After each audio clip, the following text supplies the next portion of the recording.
একজন যাত্রী নিহত হয়েছে। কেবিন ক্রুজ এয়ার হোস্টেস যারা আছে, একজনের নাক ফেটে, চোখ ফেটে, কপাল ফেটে, ব্লিডিং হয়ে শয়লা। প্রিয় ভাইরা, 40,000 ফিট উপরে বিমানটা যখন কাঁপবে, তখন আমাদেরকে আল্লাহ ছাড়া আর কেউ বাঁচানোর আছে? এত আসতে বললে হবে? ওই কঠিন মুহূর্তে আমার বাবা আমারে বাঁচাতে পারে, আমার বন্ধু আমারে বাঁচাতে পারে। এই গ্রাউন্ডে, জমিনের বুকে আমার প্রোটোকল, আমার ক্ষমতা, আমার দাম্ভিকতা কোনো কিছু আমারে বাঁচাতে পারে? একজন ছাড়া। চিল্লায় বলতে হবে, তিনি কে? সে আল্লাহ বললেন, গোলাম, আমি বিপদের সময় ঠিকই তোমাদের বাঁচিয়ে নেই। ওই বিমানের ভেতরে 40,000 ফিট উপরে যখন তোমরা এয়ার টার্বুলেন্সের শিকার হও, তখন নাস্তিকও আল্লাহরে ডাকে, হিন্দু আল্লাহরে ডাকে। জোরে বলেন ঠিক কিনা?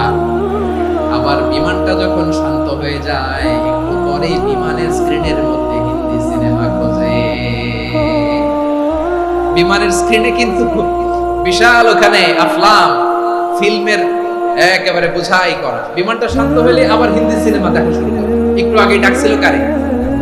দেখবেন বাংলাদেশে আমাদের ক্রিকেটাররা যখন অন্য কোনো দেশের সাথে খেলে, অনেক সময় এমন হয়, বল বাকি একটা, রান দরকার 6টা।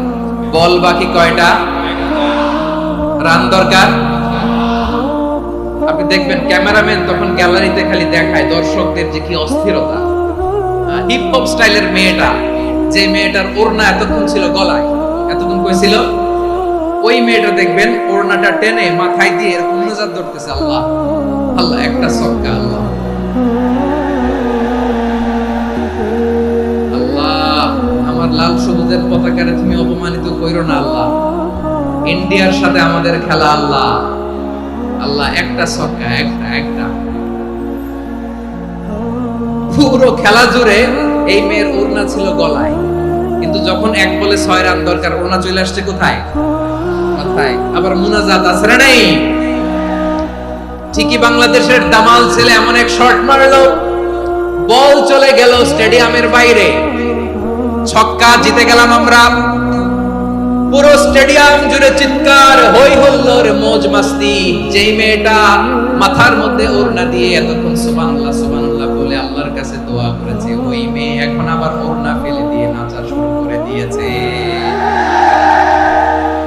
তাহলে আল্লাহর ভয়, আল্লাহর প্রতি আস্থা, বিশ্বাস, ভালোবাসা, এটা কি ক্ষণিকের জন্য?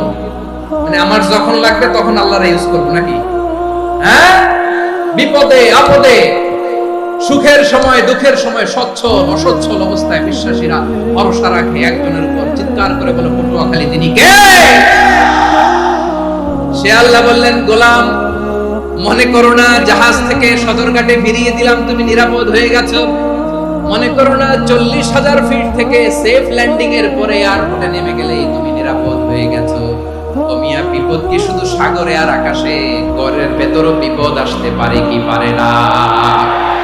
এজন্য সূরা মুলক আল্লাহ বললেন, আমিনতুম মান ফিস সামাই আন ইয়াখসিফা বিকুমুল আরদ ফাইদা হিয়া তামুর। আল্লাহ বললেন, তোমরা কি ভেবেছো তোমরা নিরাপদ? আমি চাইলে ল্যান্ডস্লাইডস, ভূমিধস দিয়ে 1 লক্ষ 1 মুহূর্তে নিয়ে যেতে পারি। এক সুনামি দিয়ে থাপ্পড় মেরে 3 লক্ষ সাগরের ভেতরে ঢুকায় দিতে পারি। 1 সেকেন্ডও লাগে না। আম আমিনতুম মান ফিস সামাই আন ইউরসিলা আলাইকুম হাসিবা ফাসাতা'লামুনা কাইফা নাদির। আল্লাহ চাইলে আকাশ থেকে পাথর বৃষ্টি নাজিল করতে পারেন কি পারেন না? এই মুহূর্তে এখানে ভূমিকম্প দিতে পারেন কি পারেন না? আচ্ছা, ভূমিকম্প যখন হয় আমাদের কারো হুঁশ থাকে?